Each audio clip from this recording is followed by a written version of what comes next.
So in my mind, everything I did leading up to this was the right choice. And now I'm going to be successful. I am finally going to have the level of success that I have desired to have since I was a little boy. But internally, I was miserable.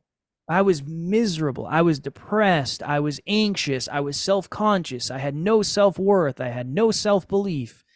And I was a shell of the person that you probably would have thought I was. I'm very motivated and driven by money.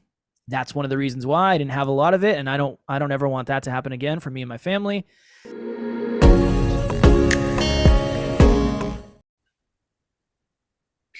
Welcome, everybody. I am so thrilled and excited to have Kevin Palmieri with me today. And the reason I'm very excited is, number one, he's a fellow podcaster, not only a fellow podcaster, but he has done over 1,700 episodes, is listened to in over 170 countries.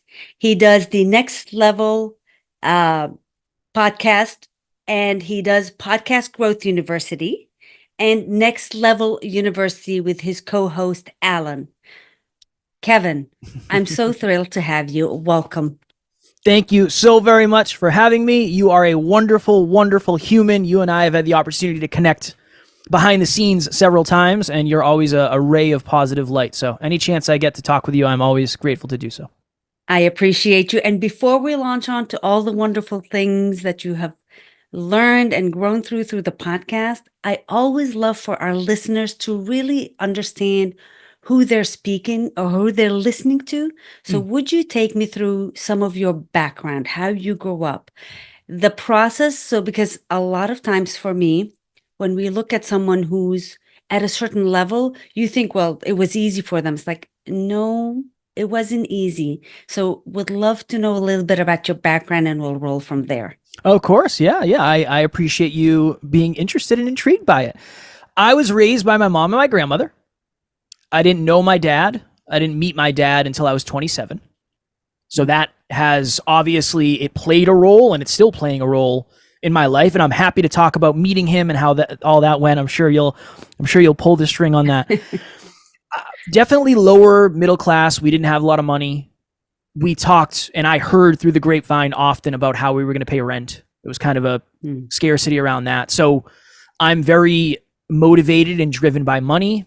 That's one of the reasons why I didn't have a lot of it. And I don't ever want that to happen again for me and my family.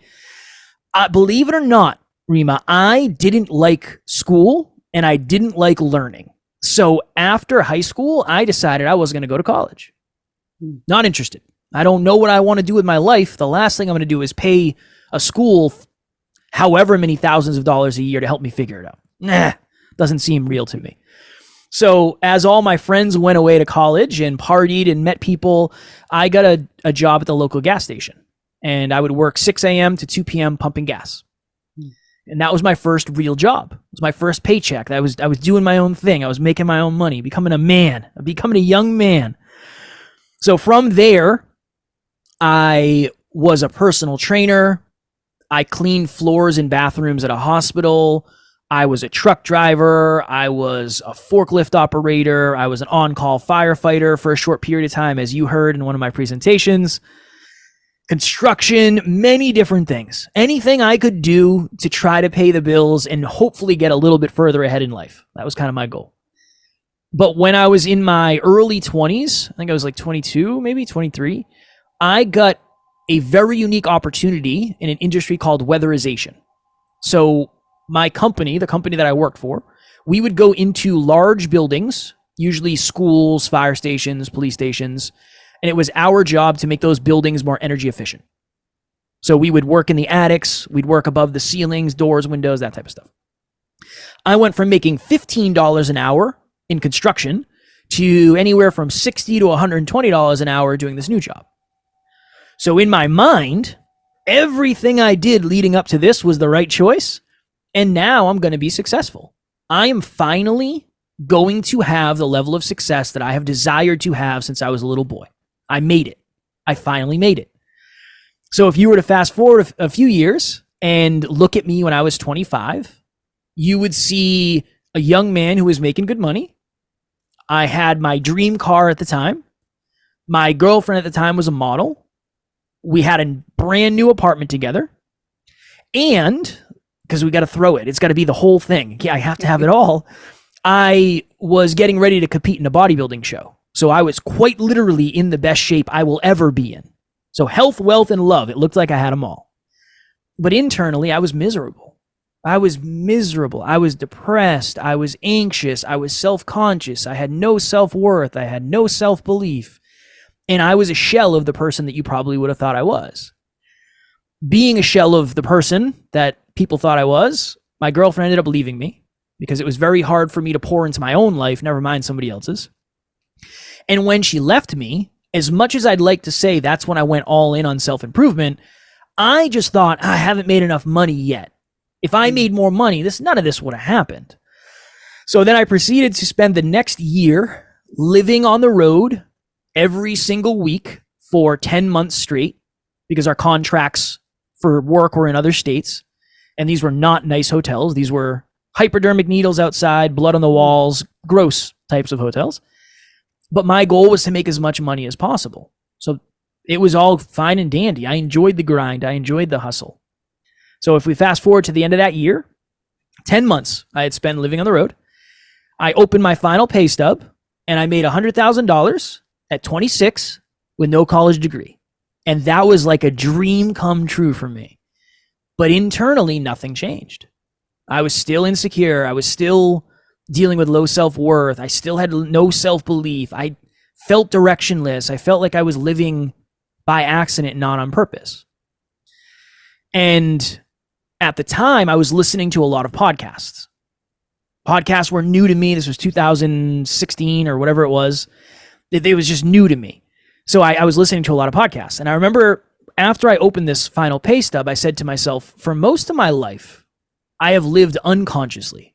What am I doing? Like, why do I do the things I do? The opposite of unconscious is hyperconscious. So in 2017, I started a podcast called the Hyperconscious Podcast. And that's where all of this started. I want to know everything about myself. I want to know why I think the way I think, why what triggers me. I want to know everything. The good stuff and the bad stuff, especially the bad stuff, because I can make that good eventually.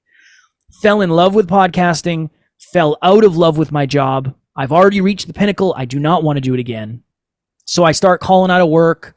I start leaving the job sites early. I start showing up late. And I'm just checked out. I don't want to do this anymore. But nobody's giving me any money for this podcast idea I have. So I got to find a way to pay the bills. And I had a lot of bills at the time. And it just kept getting worse and worse. My mental health started to go downhill. Every time I'd pack my bag to leave and travel, I'd just get this pit in my stomach. I was homesick before I even left. And eventually that all led to me waking up in a hotel room in New Jersey, which is like 6 hours from where I lived. My alarm clock went off at 5:15 or 5:30. I sat up. I slid to the edge of the bed. I was lacing up my work boots. And the best way to explain it is that morning, it was like there was 10 televisions on in my head at the same time, and every single one was on a different station. And one was saying, you're stuck here forever. People like you don't get opportunities like this. Never mind, leave them behind. Kev, you're so lucky you got this opportunity. Do not sabotage this. Do not sabotage this. If you ever did work up the courage or stupidity to leave, what would your friends think? You make more money than any of your friends. When I'd hang out with my friends, I'd buy them food. I'd order a bunch of pizza. They'd come up. It was awesome. I loved it. I got so much significance from that. What's your family going to think? I was the most successful person in my family ever. My mom used to take my car to work to show it off to her friends. My car. That's how that was going. So there was so much significance there. And I wanted to make my family proud, right? And the biggest one for me was, are you really going to go be a podcaster? That's our plan B? That's what we're going to go for? That does not seem reasonable at all. There's no way that's going to happen. Who are you? Who are you to have a podcast? And it was in that moment where I thought to myself, well, if I was just to take my life, I would take all my problems with me and I wouldn't have to worry about any of this. And things would be a lot easier. I'm very blessed that I have amazing, positive humans in my life. I'm just so grateful. The people around me are the best. I'm amazed. I'm just amazed at the people I get to spend time with. So I reached out to one of them and I said, hey man, I'm having a rough time. I'm really struggling. I'm having these thoughts. I'm having these feelings. I don't know what to do. What do I do? And he said, Kev, over the last couple of years, your awareness has changed a ton, hyper-conscious awareness, but your environments have remained the same. I think it's time for you to change your environment. So I ended up leaving my job 3 or 4 months later and partnering up with the person who sent me that message. That's Alan. And now we have a business together, and we have a podcast together, and we have a team together, and we have a community together. And yeah, here we are 6 years later. And now we have all of these amazing things going on. Again, it's still hard and it's still brutal. And today is like a 17.5 hour day, right? Today is a long, long day, but this is what I wanted. And last thing, I did not go from sitting on the edge of the bed, having that conversation with Alan, to where we are today. Life got harder after I left my job. I know it sounds like it couldn't get any worse than that. Trust me, it did. It went downhill for a while before there was any view that was leading uphill. So I don't want anybody to think I left and then snap your fingers and we ended up here. It has taken so much, so many failures, so many challenging looks in the mirror to learn things about myself that I maybe wasn't ready to learn. So I just want to make sure that's stated, because to your point in the beginning, Rima, I think one of the most common misconceptions is where somebody is today is where they've been forever, and where we are today is where we're going to be stuck forever. And the thing that's missing in that is time. Time is such an important part of the equation that a lot of us just unfortunately leave out, or we just don't know the importance of it.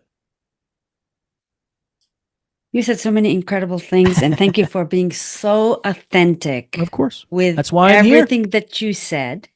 I'd love to go back to you even being aware that your self-esteem isn't where it needs to be. Would you take me through some of the thoughts and the processes that you were aware of, or you started to pay attention to? Because there are a lot of young individuals that are going through a lot of these emotions, and they just don't understand that it is an emotion and they can actually begin to alter. Do you remember what those were? A lot of those for me were from relationships. So I don't know if I actually understood at the time, but now I can look back and see patterns. One of the patterns for me was I was single at one point in my very early 20s, and I was so lonely. And I remember one of my friends tried to set me up with somebody else, and this was literally my thought process. It's better than being alone. There was you didn't have to meet any requirements. It wasn't, well, this person's really nice and they work on themselves and they have a positive outlook and they're working towards their future. There was none of that. It was, yeah, this person wants to date me. I feel like they're attractive. This is going to be fine. Even in that, there's so much scarcity. I need to grab on to this thing that actually is possible rather than waiting for something that might be way more aligned. That was my life in a nutshell. I always did stuff like that. I always did that. I didn't understand that it was low self-worth and low self-esteem. I didn't until I looked back on it later, and then it was like, oh, that's why I could never set boundaries. I was not good at setting boundaries at all. I let people walk all over me because I didn't believe I deserved better. Oh, is that why I had so many relationships that just sputtered out? Because I accepted something that I deserved more than, and then I wondered why it didn't work? Oh, okay, interesting. So that was the big piece for me that I connected later on. At the time, I thought it was all self-belief.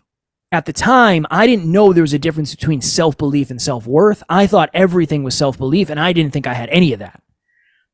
Then later on, we started to learn more about, oh, self-belief is your own unique capability of creating something in the external world.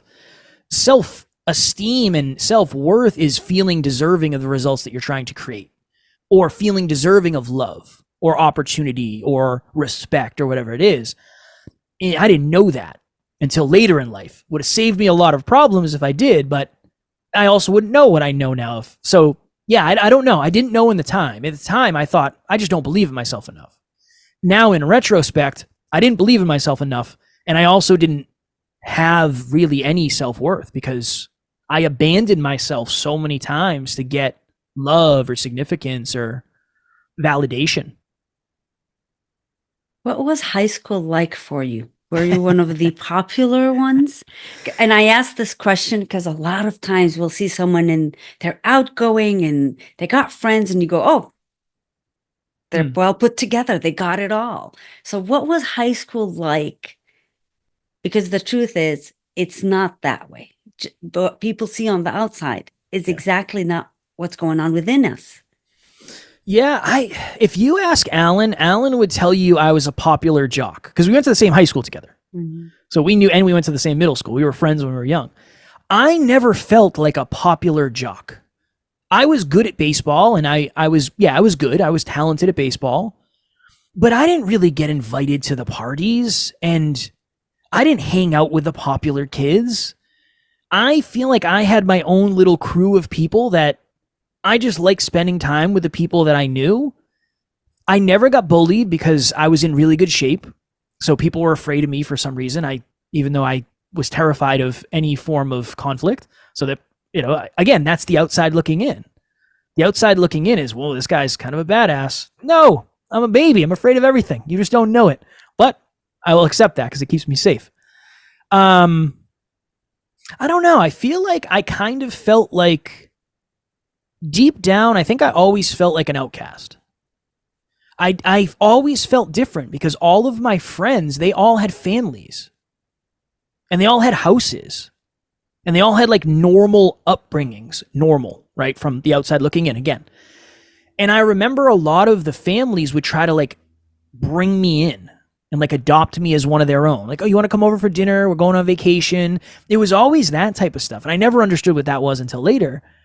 So I think I always kind of felt damaged. I always felt like an underdog. I always felt like I was taking different paths than other people. Nobody understood why I wasn't going to college. But I knew there was something about it. I don't want to do what everybody else is doing. I want to do something different. I want to do what I want to do, not what everybody else wants me to do. I want to do what I want to do. This life is a long journey. I want to do this for somebody else. So that was a piece of it too, is I've kind of always wanted to do stuff outside of the norm. And I don't know if it's because I just already didn't feel like I fit in, so I might as well not fit in a positive way. that's good for me. But yeah, I didn't feel popular. I didn't hang out with popular kids unless it was like a baseball party. I was in a relationship for most of high school. I'm a serial monogamist for the most part. So I was in a relationship for most of high school. And I was just waiting for it to be over. I was just excited for high school to be over. That was kind of the main thing for me, but not because I was bullied, not because it was a bad experience. I just kind of felt like an outcast. And I think I still do in a lot of ways. My life's weird. I have a weird life. It's just strange. What I do every day is just super strange. And I know most people can't really understand fully because if you haven't experienced it, it's really hard to understand. So I still kind of feel a little bit like an outcast, but in a really good way. Like I really like it. That's the best answer I can give is I feel like I've always been different, but I think now I'm really starting to understand the value of that for me.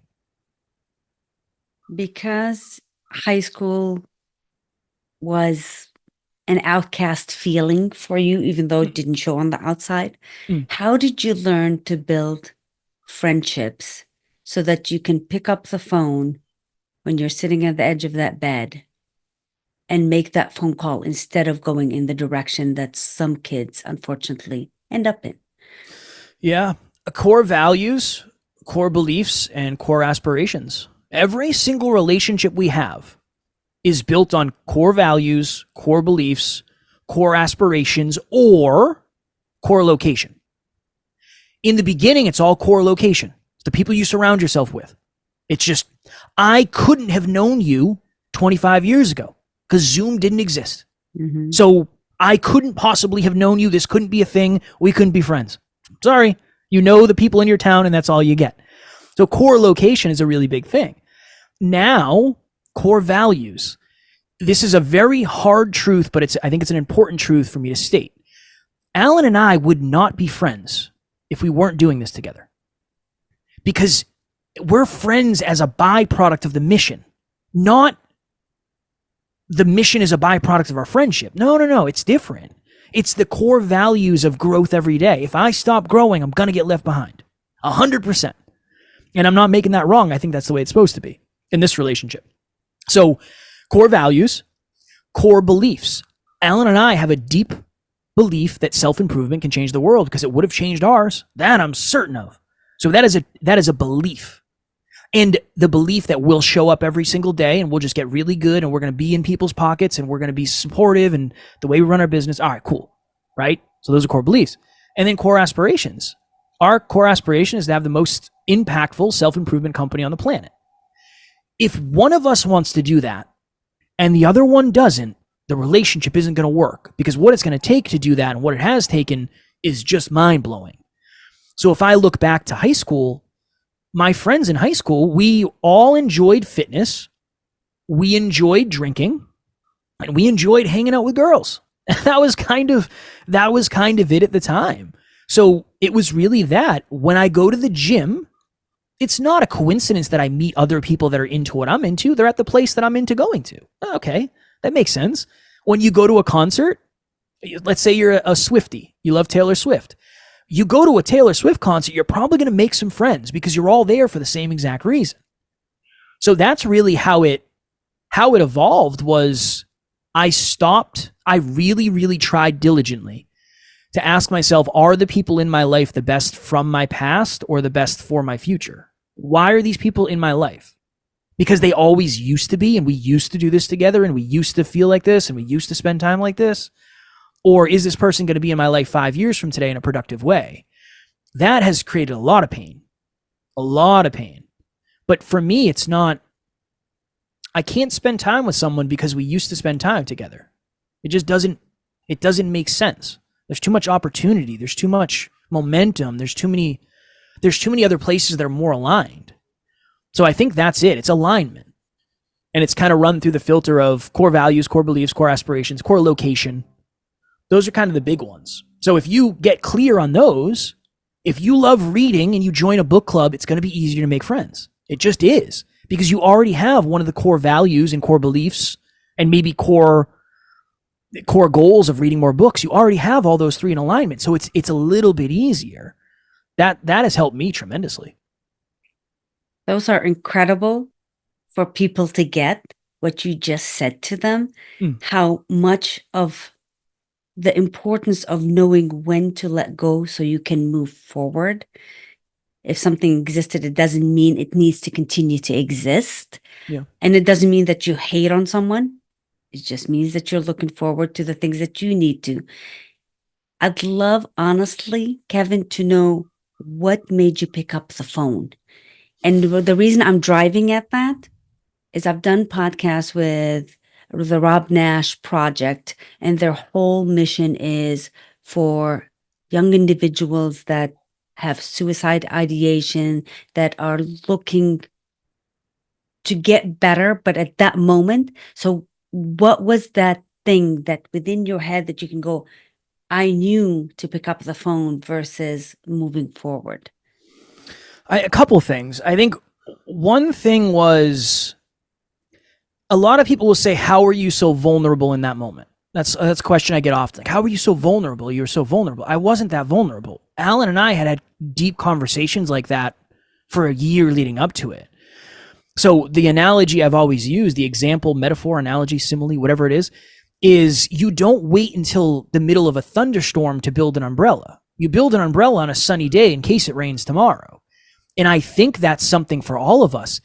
If life is going amazing for you right now, start being vulnerable with the people closest to you, because eventually it might not be going amazing. That's one thing I always say. If we can prepare better to be vulnerable, I think we're going to be more successful with being vulnerable. So that's one thing. The other thing is, I genuinely felt like he probably had a better answer than I did. It wasn't that I was hopeless or any of that. It was more, I just felt like I ran out of answers and I ran out of direction, and I just wanted a redirect, really. I think the job thing was the biggest thing for me. It wasn't that I didn't love me, and it wasn't that I didn't believe in me. A lot of it was I had run myself into the ground so much for this job, and I felt like that was it. I was so afraid to lose all my significance by starting over and lose my reputation by starting over. So it was really, I believed he would have a really good answer for what I was going through. And the biggest thing is I knew he wouldn't judge me. Mm. I knew he wasn't going to say, Kev, that's so, oh wow, that you're so soft. That's so weak. Why are you thinking that way? It wasn't that. It wasn't that at all. Because he's had dark experiences like that. I think we all have to a degree. So it was really, I felt like I belonged. I felt like there was enough belonging there for me to be vulnerable. And him and I had cried together before, and we had a really deep bond at that point. So it was all of those things. And it's the reason I reached out to him is because he was my mentor at the time. He was like, he's been coaching me for longer than I think he realizes he's been coaching me. So I knew he was further along, and I believed he would have some level of perspective that I hadn't found yet. And I think I wanted somebody to give me some positive light and some positive perspective. Eventually, we actually had the opportunity to interview someone. His name's Kevin Hines. He jumped off the Golden Gate Bridge and survived. And he said something very, very powerful when we interviewed him. He said, the second my foot left the bridge, I regretted it. So the second I caught air and I was not touching concrete land anymore, I regretted it. And I always say that when I'm on other podcasts and we talk about this, because he regretted it. And very few people ever get the opportunity to tell you what they felt when they tried. And he regretted it, and now that has become his mission to help other people avoid that. So I always throw that in there just as an extra perspective, because I understand mine might not resonate or it might not land, because it's very specific.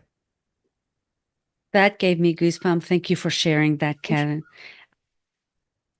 For me, as I binge watched a lot of your podcasts, I could see the incredible bond between you and Alan, and how incredibly great you guys are at being vulnerable and not letting your ego overshadow what it is that you're speaking about or what it is that you're conveying to your listeners.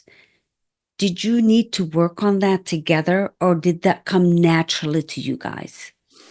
I would love to say it came naturally, but that was one of the hardest challenges for both of us, but in opposite ways. I was very insecure. Alan is supremely confident, as I'm sure you probably got the vibe from listening. We're very, very different people. So there are times, and there still are times, where Alan, his confidence and self-belief triggers me. Still, I've been working with him for 7 years every single day. I still have moments where I think to myself, screw you, man, very quickly. And then I do the thing, is this a me problem, or is this okay, this is a me problem, not a him problem. You're projecting. All right, let's work through it. So a lot of what I had to work through was I was wildly insecure. You would just never know it. You couldn't know it because I worked so hard to hide it from anyone. He was more confident, but he has been villainized so many times by people because of his confidence. So his ego would come up in different ways. I'm just going to prove you wrong then. I'll just prove you wrong. I'll get smarter. I'll get better. I'll get faster. I'll get more successful. That was never the way my ego showed up.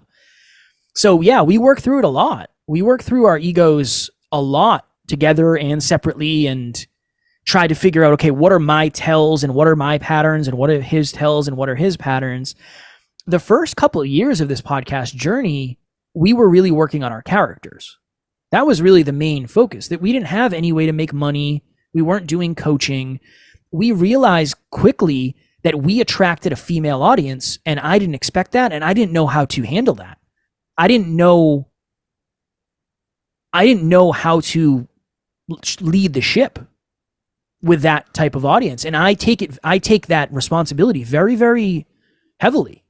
I went on a soul searching mission to figure out who is Kev, what are the toxic parts of Kev that we can get rid of, what are the toxic parts of Alan that we can get rid of, and how do we become the best men we can possibly be? Because if we're going to have women confiding in us and telling us their deepest, darkest things that have happened to them, I want to make sure that they feel safe. So that was like the beginning. And Alan and I had some really hard conversations of, hey man, we don't say that anymore. We will never talk like that. That's not who we are. We don't do that. We get rid of that. And it was both ways, not just me saying that to Alan. And then it got to a place where I think as you work on yourself more and your standards raise, what you allow yourself to surround yourself with, it just kind of changes. So Alan and I, a couple of years ago, probably 2 years ago, we were in Milwaukee, Wisconsin, giving a speech. And it was just a brutal week. So we gave the speech, we ordered a bunch of pizza, I think, or tacos or something. And we went back to the Airbnb and we were going to watch a movie. And we started watching a movie called Superbad. I don't know if you've ever heard of Superbad. And this was like my favorite movie in high school. And Alan's favorite movie in high school. So I think we watched like 30 minutes the first night. And then we went to bed and got up, and I think we did something the next day. And then we sat down to watch it again that night. And I said, hey, man, can I tell you something? And he's like, yeah, man, what's up? And I said, I don't think I can watch this. I don't want to watch this, man. I feel dirty. And he's like, dude, me too. I feel dirty too. And then we watched Meet the Parents because it's much less graphic and intense. I'm not making it wrong. There are times where I like to go low vibe and I like to revisit past movies like that. I just didn't feel good about it. And I think there was that part of my ego that it was almost like, Kev, you're past this. You don't want to go here tonight. You don't want to go here. You don't want to do it. So in that moment, I think my ego was a positive thing. My ego was saving me from doing something that didn't feel aligned. And that was vulnerable. Hey, Alan, I don't know if I want to watch this. Like a movie that you and I have watched together in the past and loved, we joke about all the time. I don't know if I want to do this. And that changed something for us for sure. So I think there's a lot of opportunity for our ego to self-sabotage. You get triggered by something that somebody says and you immediately fire back and it becomes this whole thing and you break a relationship. But I think your ego can also kind of protect you from going back to a previous version of yourself. So yeah, there's been a lot of work on that. We are still working on it every single day, every time we meet. We're always trying to figure out, am I in alignment? Am I living in ego? What are my protectors? And now we understand, like, there are certain triggers that I have. Like, my biggest trigger is feeling defective, not good enough. Not good enough. That is my thing. I over prep before I come on podcasts. I over prep before I do speeches, right? I over prep because the last thing I want to do is disappoint someone. Alan's is being unlovable. We are very opposite. I'm not really worried about getting love. I'm worried about being successful. Alan's not worried about being successful at all. He's worried about not getting love. We have very opposite core wounds, which has created this weird opportunity for us to learn so much about the other side. I get to work with a visionary genius. Most emotionally driven humans like me don't get that opportunity. So I have such a unique perspective that I never would have gotten otherwise. And Alan has a unique perspective because most geniuses like him would never work with somebody like me. I'm wildly disorganized and I'm way more emotionally driven than he is. So it's this interesting partnership we have going on. I have so many questions that came up in my mind as you're saying and listening to these things. I'd like to jump back to growing up without a dad. Sure. What did that create within you that moved you along in your journey for you to be the person you are today? I think anger. Was a really big piece of it. I remember when I was young, back when we had CDs, Remember we used to have CDs we would listen to? I would get a CD and I would take the CD out of the case and I would punch the CD case until my knuckles bled everywhere. That was like a thing for me. I like to smash things. I was angry. I was just an angry kid because I felt like, you just couldn't have stuck around. Like, was I that bad? Again, I internalized it as me. And then I think I was embarrassed because I know that obviously led into like the feeling different thing. I remember one of the first days, I think in like middle school, we were going around the classroom introducing ourselves. And part of the introduction was, what does your mom do for a living and what does your dad do for a living? I don't know why that was the introduction. How is that going to help us get to know each other? I don't know. But I remember saying my mom works at a hospital and my dad's a construction worker. I didn't know what my dad did. I just made it up. It was just like, I don't know, he's probably in construction. I don't think he's working a corporate job based on some of the stuff I've heard. So I think it created defective. That's where defective and not good enough comes from. I have very little proof of that in my life. Almost all the things I've done, I've gotten pretty good at. I just never believed it. I always thought I was lucky. So it created a defective wound of me not really ever thinking I'm good enough. Even today, I don't think I'm good enough. I don't. I think I'm really good at certain things, and I feel like I've gotten really good at some things. But my core thing is always, that person probably didn't like what you did, or that probably wasn't that good, or I really hope I didn't let that person down. Like, that runs my life to a degree. I'm working on it and I'm working through it. But it created defective. There was so much anger there. And then I think for a long time, that was really the thing that motivated me to be a good man. It's just like, I'll just prove you wrong. That's all. I'll just be way better than you could ever be. And I will be the best human possible. And I'll find a way to take something positive out of this very negative situation. And that kind of became, that's a big piece of who I am today for sure. 100%. Even after meeting him. What's a good man in your mindset? Oof. Safe. I think a good man is a safe man. And that changes. It's a spectrum. But safe. Yeah, I know it's not my job. In what way? Every way. Physically, mentally, emotionally, spiritually. I train martial arts. And I am training myself now more. I've done a lot of them in the past.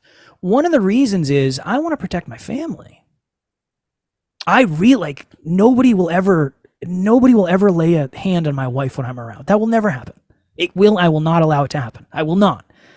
Mentally, I want everybody around me to feel safe to talk about what's real.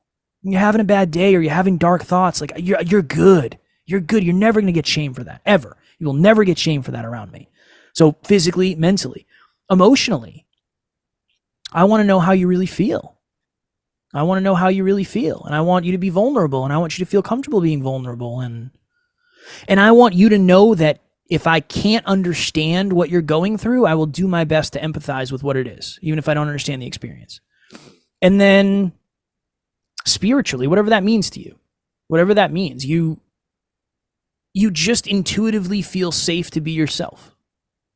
You know, that's a safe place. I don't know how to explain it, but that's a safe place. Like, that for me is, I don't like toxic. I know a lot of toxic people. I don't want to be toxic. It looks one way on the outside and people act a certain way, but it's detrimental. It is highly detrimental, especially to the people around you. So that's what, safe to me is, it's like reliable. You know, if you come to me with something, it's always going to go well. Even if it goes imperfectly, which it's going to almost every time, it's still going to go well, because no matter what, we'll find a way to wrap it up with a bow when we get done, even if it's a tough conversation, which it often is. For the audience's sake, what was it like to meet your dad? So they don't go, Rima, why didn't you ask about his dad? I was sitting on my couch at home one Saturday, and I was going through my Facebook messages, And I didn't realize this at the time. When somebody sends you a message and you're not friends with them, it goes to a separate folder. Message requests. Never heard of that before. So I was going through my message requests that day, and I saw a message, and it said, "Hey, Kev, I am blank. I'm your father's girlfriend." And you could only see the first line as the preview.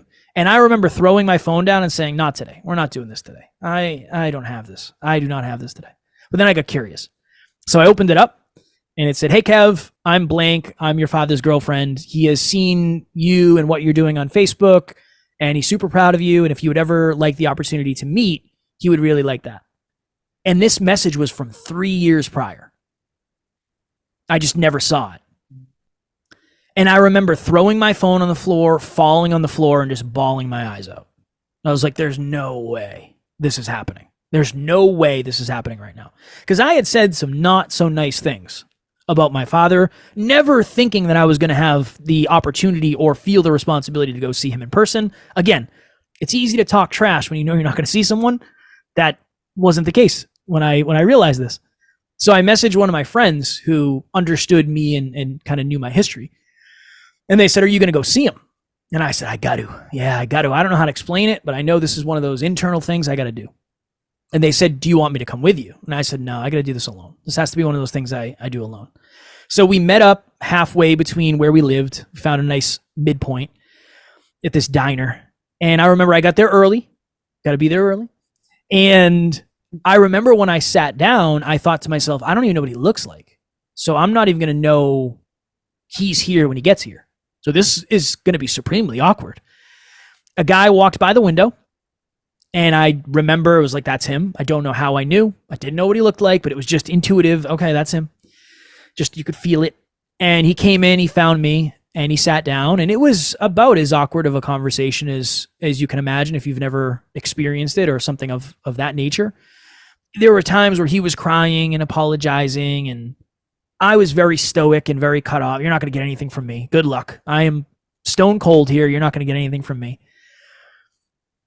I don't remember a lot of the specifics, but I remember when I left that day, I remember I had a ton of closure. And the thing that really jumped into my mind the most was, this person sitting across from you, you are the father in this relationship. He is a child compared to what the amount of work you have done on yourself and the amount of responsibility you have taken for your life. He has done none of that. And you are the man and the adult in this relationship, and he is a child, for sure. And I also had a moment where I realized I had given so much power and so much opportunity for him to play the villain when he didn't deserve any of the responsibility. He couldn't handle the responsibility. I left that day with closure. I left that day with forgiveness, for sure. And I left that day with empathy, because my life turned out a lot better than his did. A lot better. My life is great. And even at the time, even though I was struggling, my life was better than his. And I never would have known that. I would have gone the rest of my life villainizing this person who, what a waste of energy that is. He didn't wake up one day and decide he wanted to try to wreck my life. That wasn't it. It wasn't personal. He was going through his own thing. And then one of the biggest things was, it might have been worse if he was around, honestly. It might have actually been worse if I had a dad who was a toxic figure, as opposed to not having one at all. So we ended up spending a couple times together after that. I said, yeah, let's see what happens. Let's see if we can kind of create or cultivate a relationship out of this. And 3 or 4 times after that, I was like, my life is strange, and I have my priorities pretty dialed in, and I just don't think I'm going to be able to make you a priority to the degree that you expect me to. It's just not going to happen. And I'm just going to continue to disappoint you. And honestly, that's what you did to me, and I'm not going to do that to you. That's not, I don't want to do that. I don't want to lead you on. I don't want to hurt you more than you need to be hurt. So yeah, I made the decision that I just going to let this kind of die. And I haven't talked to my dad in, a couple of years at this point, at least. Yeah. But I feel like I got closure, and I feel like I did what I had to do for me. That's the best thing that I've heard, is that there's closure. and that there is no anger lingering from that you were aware enough and conscious enough to know that this isn't going to move forward. Mm. And being able to make that decision, because how many people hold on to relationships because they're related or they're friends and so on. So thank you for clarifying that so much. Of course. I'm going to jump back also to you making money, hitting bottom, and you go, I got to make more money. Yeah.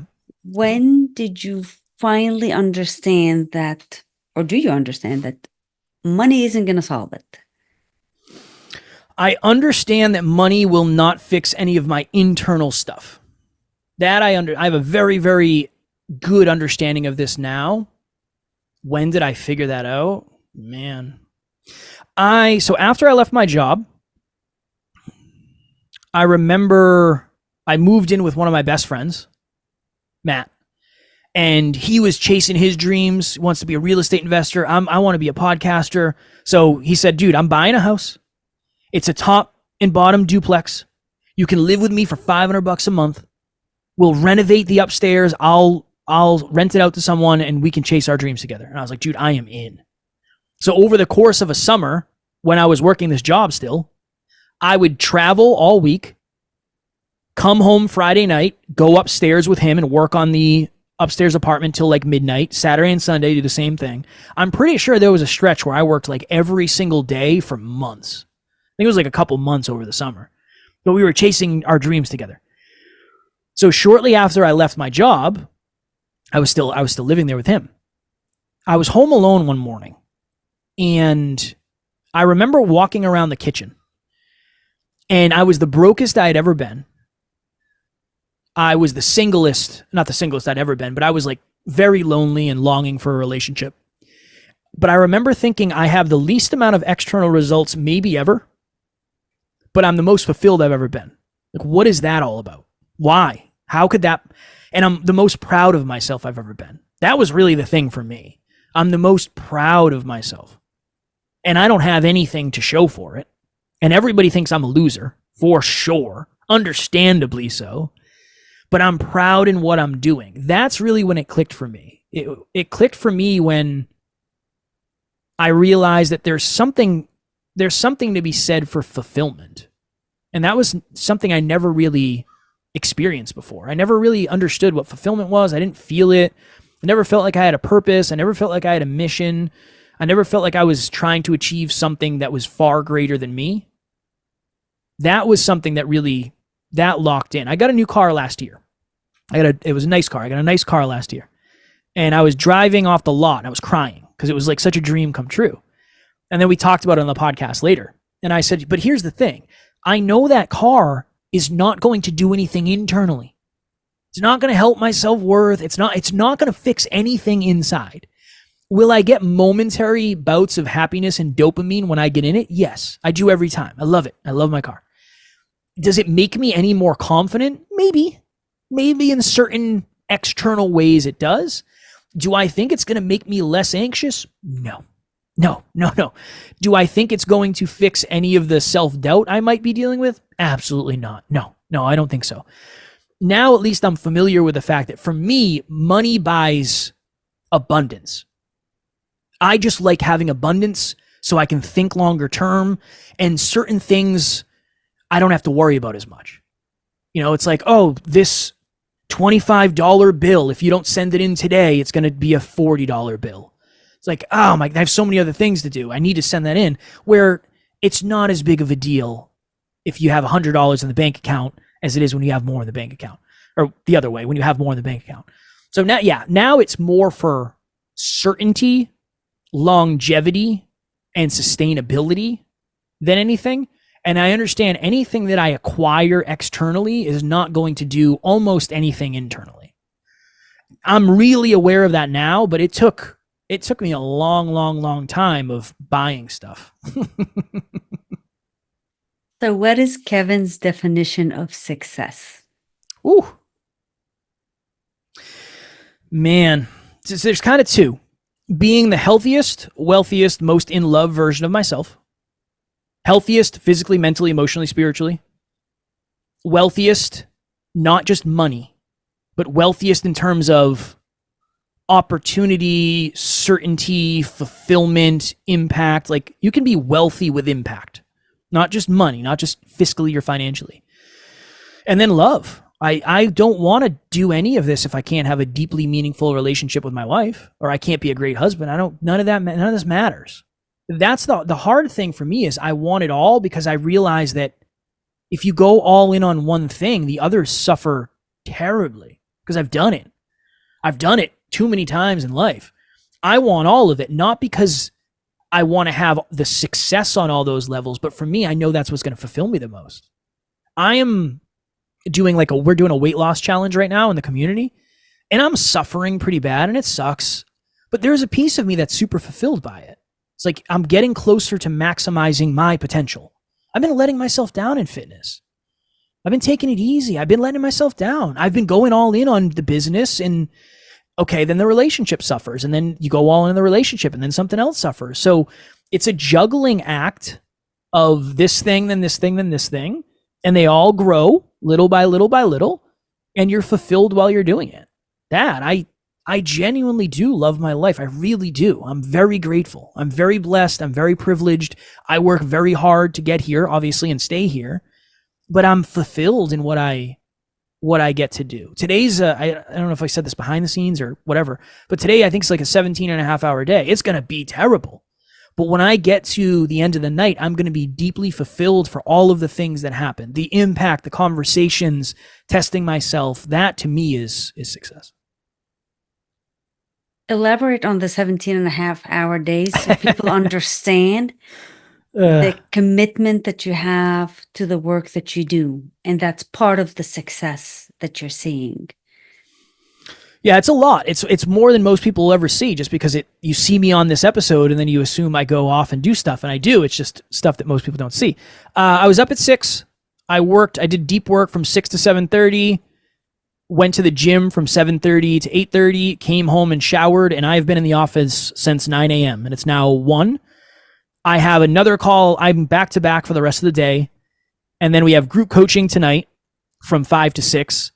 And then after group coaching, we have a post-group coaching call to talk about wins, losses, and improvements. And then Alan and I are recording 6 episodes after that. So the day started at 6 a.m. I will not be done until, probably 10. So however many hours that is. What is that, 16 hours, 17 hours? That's pretty much today in a nutshell. Thank you for sharing that, honestly, Kevin. For people to understand that growth, success, doesn't just come off like this. You have to schedule it in, and we'll get to that in a second. I'd love to know some of the things you've done for yourself to grow, to become more aware, and to become, I'm glad you named your podcast University, because you're beyond a university level, and a lot of your thinking and your wisdom and the way that you show up, your PhD level and beyond. What are some of the things that you've really delved into to go, I'm doing this for me? You get to see the results, you get to benefit from it, but I did these for me. Yeah, that's a hard one, because honestly, I didn't do most of this for me.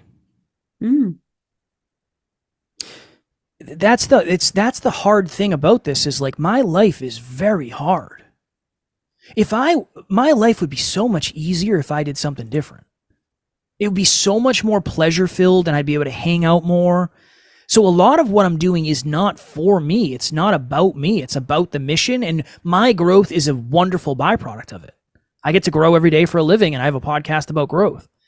So that's a really tough one to answer. I'll tell you, one of the biggest things that has impacted my growth is asking why. I asked myself, okay, this is in real time. When you asked me about what does it mean to be a good man, I think you said, I was thinking, why am I getting so emotional? Why am I so emotional right now? And then I was like, I think it's because of Rima. Most likely. We've talked before. I feel really connected, good human being. That was all going on as I was answering the question, because I want to know why. Why is it happening? So either I can help it happen again to make it more impactful, or so I can get better, or I can avoid it in the future. I just want to know why. I think why is the most important question ever of all time. And I think when we're young, we ask it to an annoying degree. Why is this? Why? I think it's a really valuable question. But as we get older, I think we stop asking it because maybe we don't know the answer, or maybe we don't want to know the answer, or maybe we don't think the answer matters. So that's been one of the most valuable, powerful things ever for me. And the desire to know why has created the opportunity for me to have so many deep conversations. The only reason I can add value on a podcast is because I've already talked about all this stuff in various ways, not to the specifics we're talking about, but I'm far enough into the line where at least I can start it and then maybe add some value when I get to the end of the line. But that's all because I love having deep conversations, because I think it's super cool to understand humans and why I do what I do and why Alan does what he does and why my wife does what she does. I think that's just I think it's super valuable. It just doesn't seem it. So the why thing has been huge for me in asking deep questions. What else? I try to do things that I firmly believe will be worth it. I don't always do things that I know I'm capable of. I don't always feel confident in the things that I'm doing, but if I genuinely feel like something is worth it, I will work my face off to achieve it. And honestly, sometimes I'll just work my face off to survive, if that's what it takes to deserve it. But in the beginning of this, I did not believe I was capable of almost anything I'm doing today. I'm not kidding. I'm not saying that to be inspirational. I am very serious. But I did believe if I could survive long enough to reap some level of reward, whatever that means, it would be worth it. And I tell Alan this all the time. If I ever wake up one day and I say it's not worth it, I'll let you know. I don't anticipate it ever happening.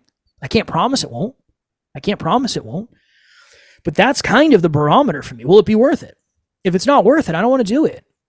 Why? I'll do something that's worth it because I'm going to be better at it. And I'm going to be more committed to it. And it's going to be more fulfilling and I'm going to do it for longer.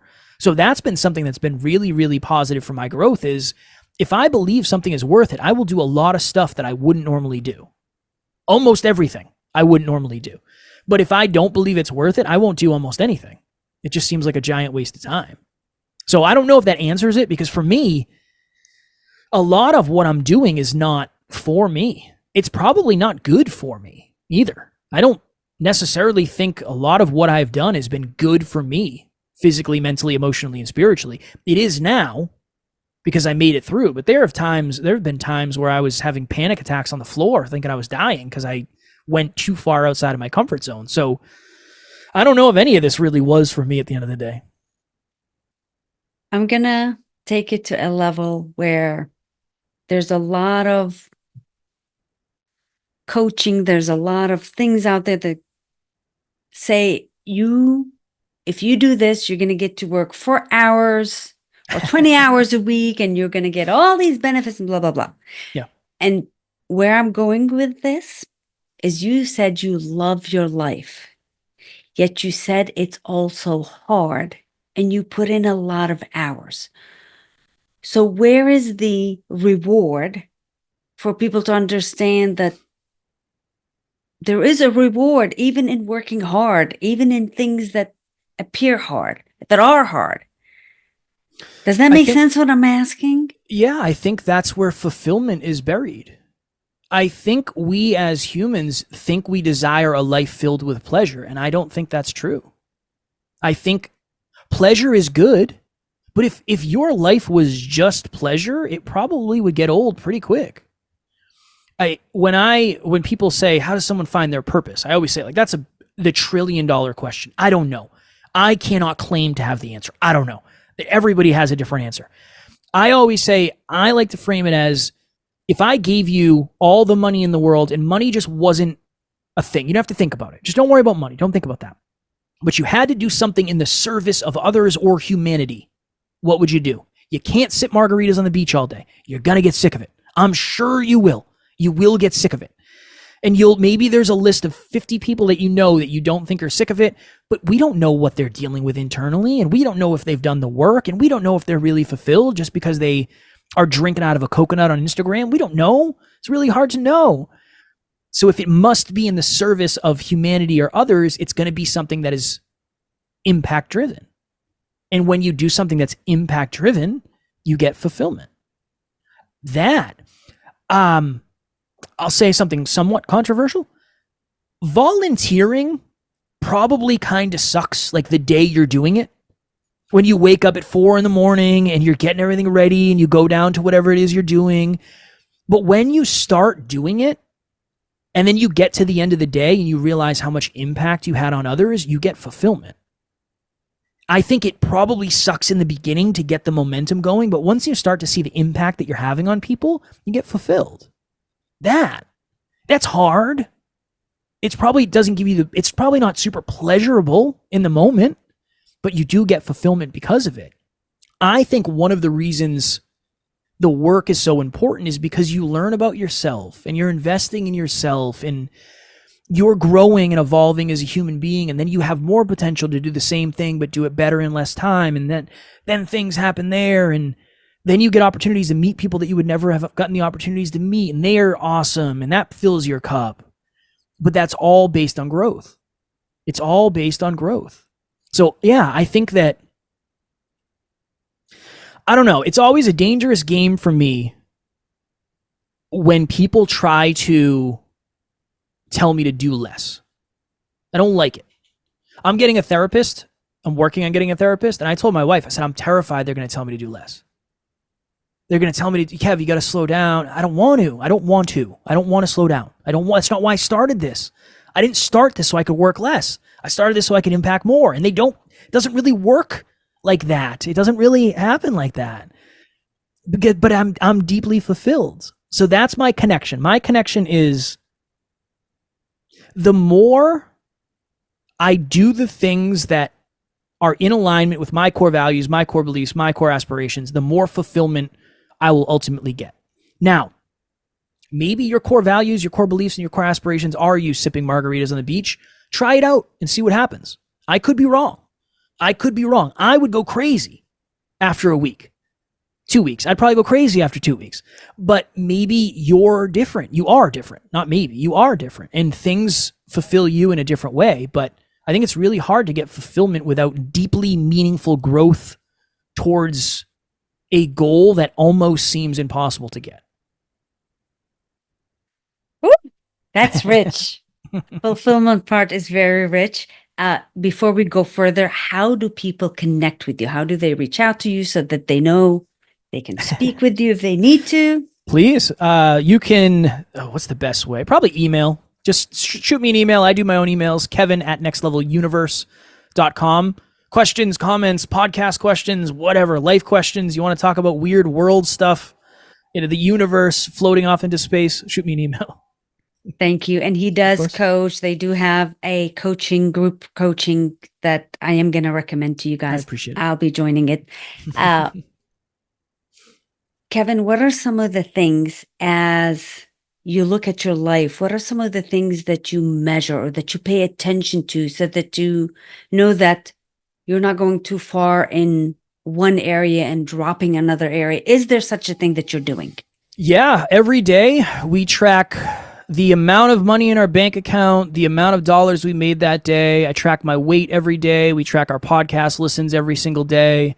And then I have 20, I don't know how many it is off the top of my head, 25 habits that I track every single day. So it's, did I get my 30 minutes of exercise? Check. Did I play the gratitude game with my wife before bed? Check. Did I do some sort of proactive thoughtfulness for my wife? Check. So essentially, we are measuring the most important things to us in health, in wealth, and in love every single day to make sure that we are juggling correctly. And the reason I have so many things is because we're juggling a lot of things. But there were times where I wasn't pouring into my relationship as much. We just recently changed our hours, like our available hours to do like interviews and coaching calls, from it was 11 to 7 to 10 to 6. And one of the reasons was I told Alan, I said, brother, I'm not getting done until like 7:30 at night. I go to bed at 9 so I can get up at 5 and go to the gym. I have an hour and a half to spend with Taryn. And we never get done at 7 or 7:30 ever. We're always late. Can we change that? So we changed it to 10 to 6. And now I'm done at 6:30. 6:30 tonight, not, but that's okay. I already talked to her about that. And I have 3 hours to spend with my wife every night. That's awesome. I love it. I love it. It's awesome. I can turn off. My phone stays in the office. You cannot get a hold of me. I spend time with my family, and then I go to bed at 10 and I get up at 6 and we do the whole thing over again. But that was based on the fact that the love bucket was not getting filled enough. And I grind more when the wealth bucket is not getting filled enough. And payroll is hard to make, right? So it's just the ultimate thought is hopefully you get to the point where you're able to pour a higher quality into the bucket in the same amount of time. A higher quality. So now I am able to go on more podcasts, and the podcasts I go on reach more people. Awesome. Same amount of time, more impact. The ability to work with more clients. Cool. That's more money. And then the ability to make sure that the time my wife and I spend together is the best use of our time based on what we actually value. So yeah, we're tracking everything. Essentially everything. If it's overwhelming, I completely understand. I started with 3 things 6 years ago. It's changed a lot in time, but 3 things is a really good place to start. Even 1 thing is a really good place to start. I fully understand that part, how the metrics and what you track becomes much bigger as you get better and you start to grow.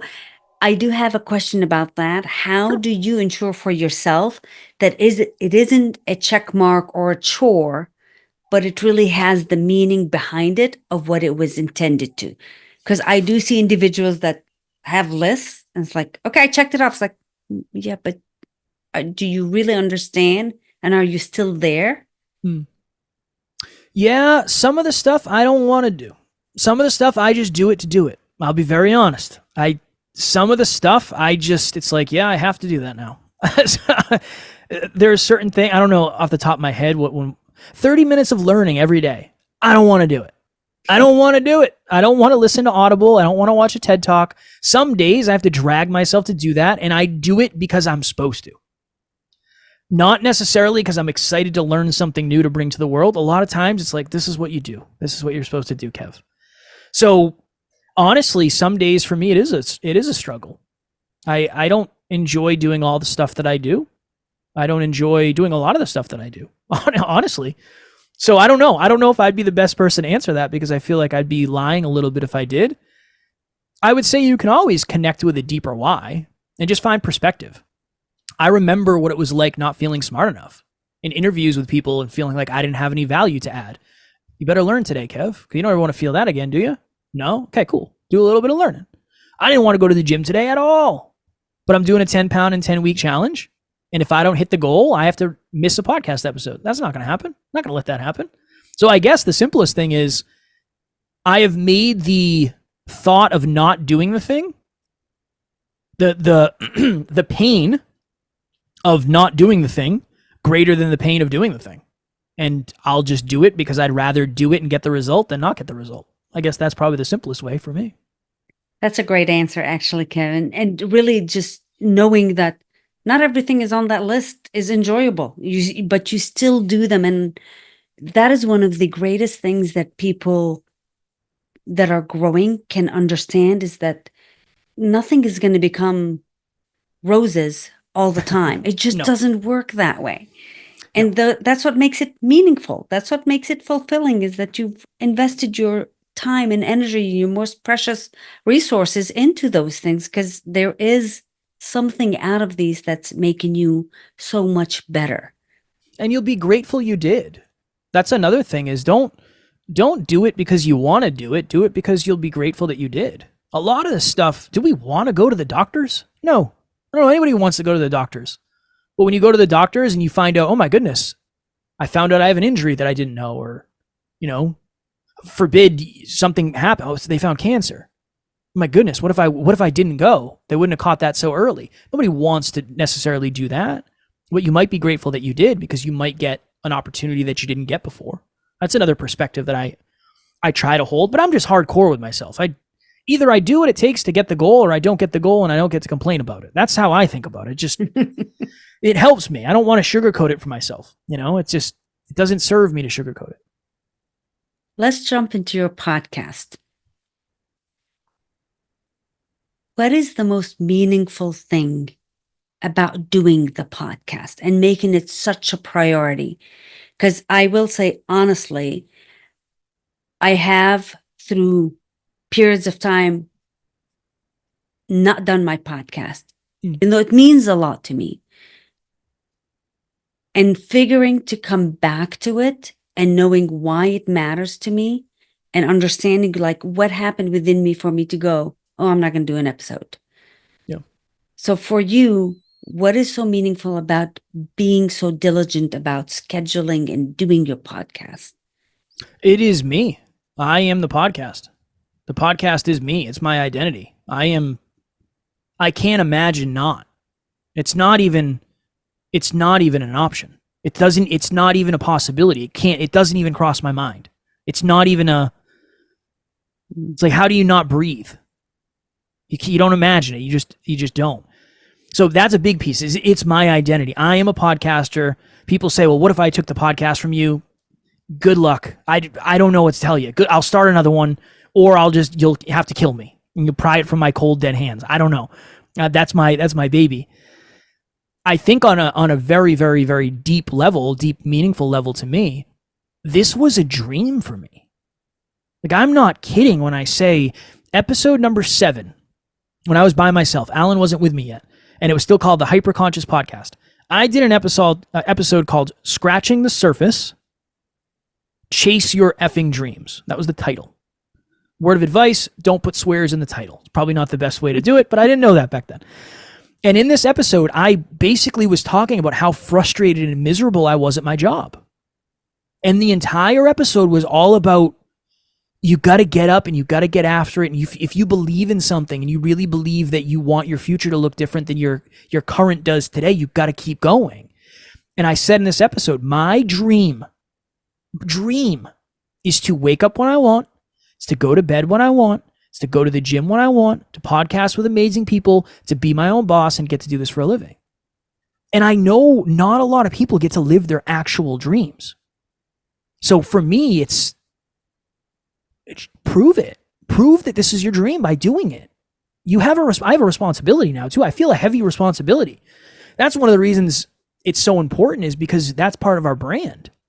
If I'm going to tell you how important it is to get a little bit better every day, I better be there helping you do it. I want to walk my talk. I want to lead by example. So that's another big piece of it. But this was my dream. So I always try to hold that. It's hard. I mean, this week's been a rough week. We've had some team stuff go on, and we've lost a member of the team, and that sucks. That's always hard. And I was stressed out. Who's going to take this over? All that stuff. But then you get down and you think about it, and it's like, well, these are actually good problems to have, because the old problems you used to have sucked a lot worse than this, because they weren't doing the dream. They were doing something else. So that's something that really keeps me on. And I want to make me proud. I would be so upset with myself if I missed an episode. I would never live that down in my own head. I would never live that down. What am I just going to stop after 1700? Yeah, we'll miss one this week. I can't. It's not a thing. It's not a thing. And then last thing. Everything I have, and not every person I know, but all the opportunities I have had to impact people, would not happen without the podcast. You and I would not know each other without the podcast. Everything. All the opportunities that I have in terms of business and self-improvement, almost all of them evolved from the podcast. The podcast is the inception point for everything that I have. If that goes away, everything else goes away eventually too. And you got to keep the fire burning. And that's what we're doing, putting wood on that thing daily. I remember the first time someone said to me, oh, I know you. I've listened to your podcast. I'm like, you know me? You've listened to my podcast? It's always strange. It's very strange because you don't know who's listening and where it's reaching to and the impact that it has. Mm-hmm. But doing the episodes is so crucial. Why did you decide to take on the second podcast of teaching podcaster? Why is that so meaningful to you? Man, I don't know. I think most people are just being wildly misled. awareness. So like awareness for me is such an important thing, right? Hyper conscious. You've heard me say awareness probably an annoying amount of times. I love awareness.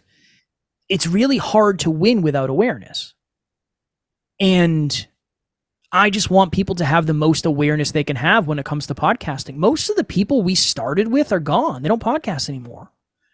And it's not because they couldn't have, they just didn't see the results that they wanted and they decided it wasn't for them. And I didn't see the results I wanted either. But we kept going and we learned more and we evolved and we grew and we got creative. And, that obviously we got resourceful and we tried to use our resources as well as we could. That's a big piece of it. I don't know. I feel like a lot of the other stuff is just misleading, and it's the 3 steps to get to 1 million listens. There's way more than 3 steps. Are there 3 important ones? Yeah, but that's not enough. It's not enough. The number one thing to do if you want to grow, that's not enough. You have to have the whole picture. That's why health is such a challenging thing for humans, is because there's so much information out there and you have to sift through it and figure out what is the whole picture. It's really hard to do it. I'm trying to create the whole picture with Podcast Growth U based on my awareness, right? I don't know everything.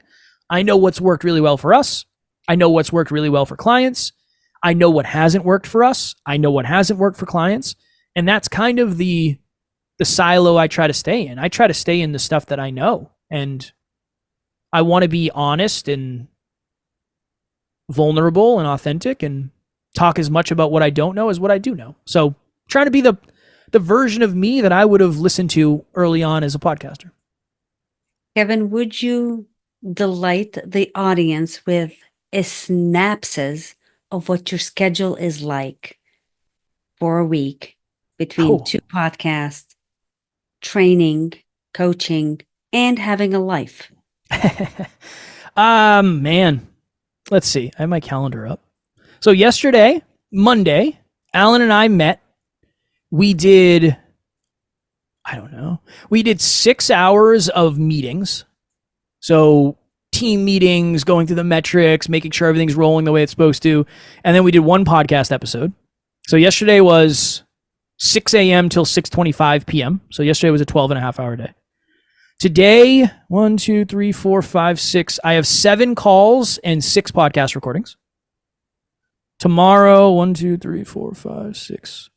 Tomorrow I only have 7 calls. Honestly, that's like a pretty light day, all things considered.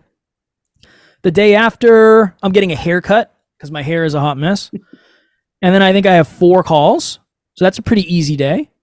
And then Friday is probably 5 calls. And then I have to do like some tax stuff, which just sucks. Not ideal. And then Saturday is like a back office day. So Saturday for me, I don't book. If a client needs a call and all they can do is Saturday, I'll do it on Saturday. But Saturday for me is back office stuff. Sales, catching up on my messages, catching up on my emails, making sure nothing's falling through the cracks. So I guess we're looking at 30 to 40 calls a week. And that's not including our podcast, right? Because that's just one day. So yeah, it's usually eight podcasts for us, 7 to 10 other podcasts, and then a bunch of calls. I don't go anywhere during the day. Very rarely. I'm inside and unavailable from 10 a.m. until 6 p.m. every single day during the week. I don't go anywhere. Even the haircut thing, like that's once. I wait too long. I do it like every 3 months. I wait way too long, just because I'm busy and I don't think about it. So yeah, that's a week in the life of Kev. And what happens on Sundays? Family day.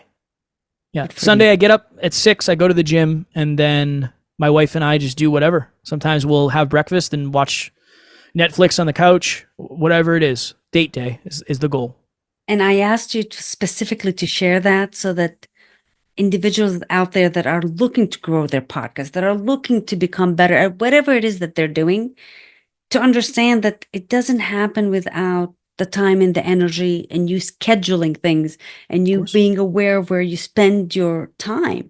Because a lot of people, again, are selling that, hey, you can have a 20-hour work week. It's like, yeah, you can. but you're going to get the results of those 20 hours too. Yeah. And it's in the beginning, it's different. Like, I could work less now and make more money than I used to, for sure. But it took 7 years of grinding my face off. This is the thing this is the advice I would give to anyone. And again, filter anything I say through your own filter to make sure it's aligned with you. Don't think about the goals that you want. Think about the process that you're willing to put up with.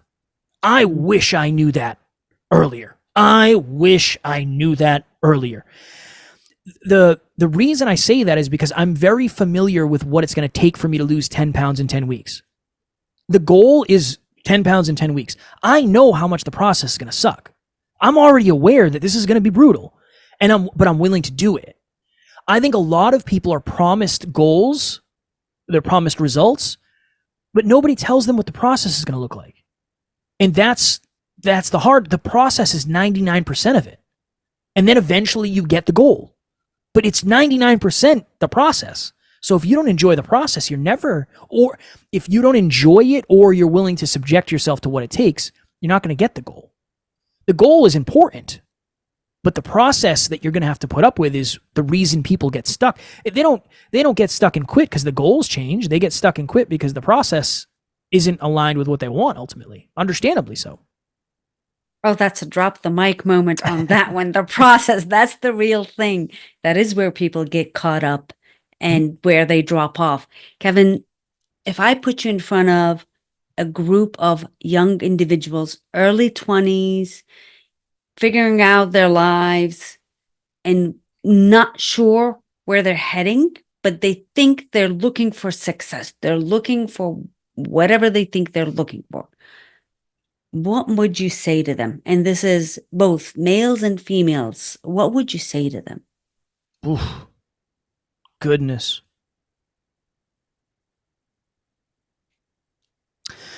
I would probably start by saying, I don't know what is worse, not achieving success or achieving success to find out that that is not the version of success that you desired. And then I'd probably go into what we talked about earlier. Everybody take out a piece of paper, 3 columns, core values, core beliefs, and core aspirations.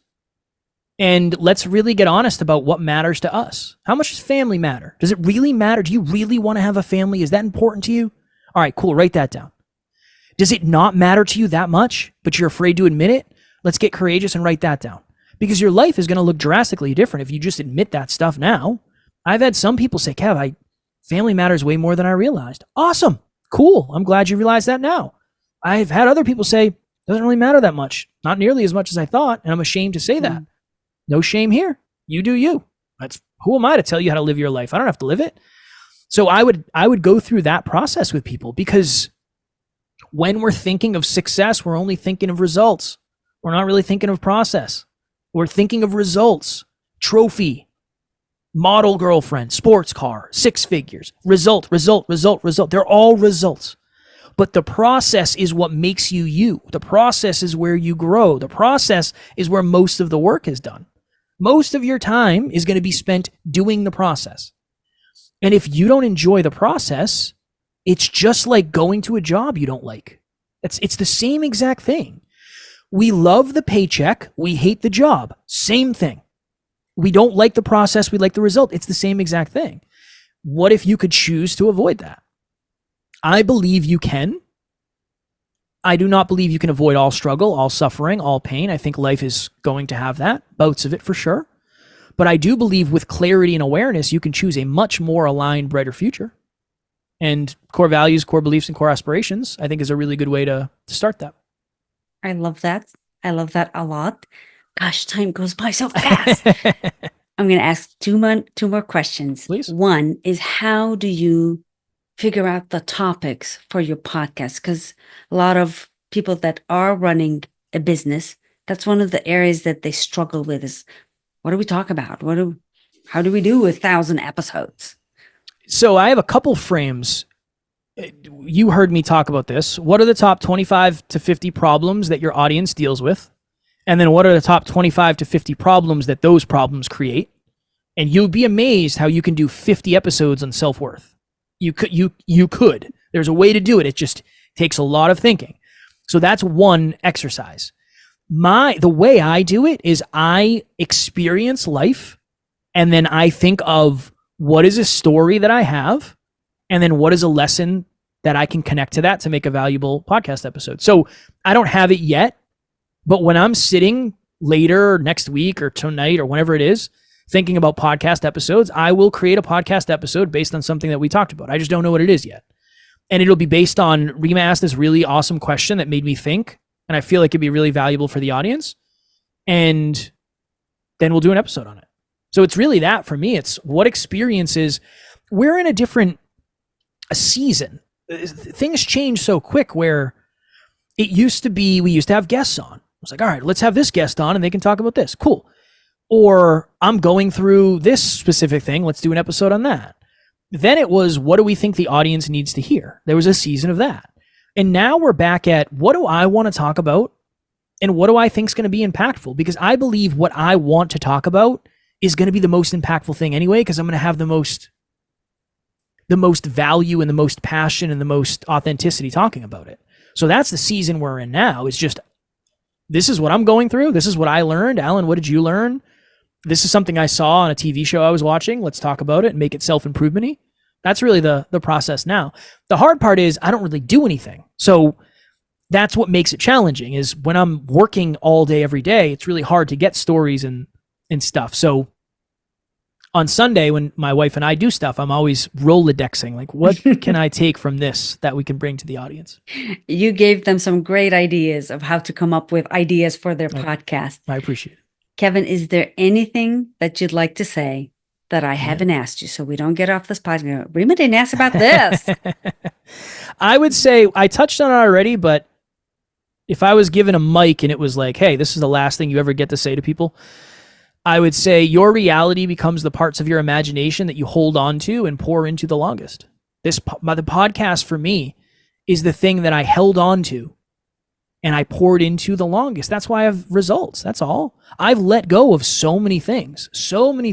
People, places, things, ideas, feelings, beliefs, opportunities, vices.